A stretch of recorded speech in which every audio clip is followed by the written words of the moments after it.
So here's the basic setup I was just talking about with the paving stone on top of the wall bracket. This happens to be like that one, a folding, painted, or maybe anodized shelf bracket that we've repurposed as a wall bracket. And you can put them this way, or you can put them lengthwise so that the longest leg is going up. This is probably the strongest way to set up, with the long leg of the bracket up the wall.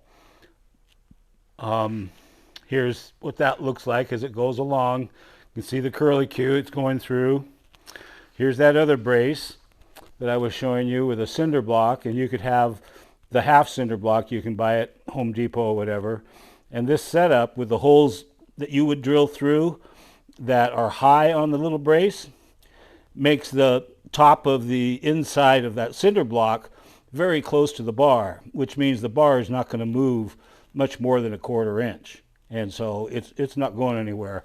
One of the things that we always do when we're putting a brace like this, incorporating these small braces, is we tape the brace to the wall so that it doesn't separate because of wind. This again is the double setup for very big dips in your floor.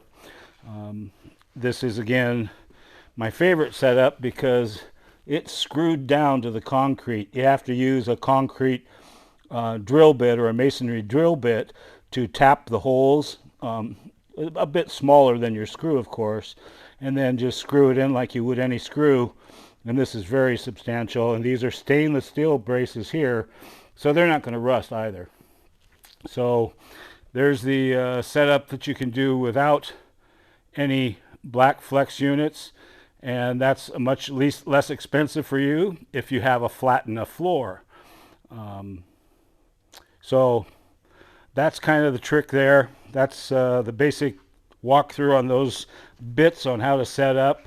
All of these braces beyond the white ones that we have here are ones you need to go out and purchase for yourself online on Amazon or at the hardware store. And of course the PVC pipe like you see here, I used 1/2 inch inside dimension PVC pipe with 1/2 inch rebar inside of it. I made them 6 foot of PVC and 5 foot of rebar. Was convenient for the sizes that they had available. For very windy locations, and you're going to go with this kind of setup, I'd get the 5/8 rebar and the PVC that would go into. And as you can see with this brace, it has no clever little curlicue to slide it through.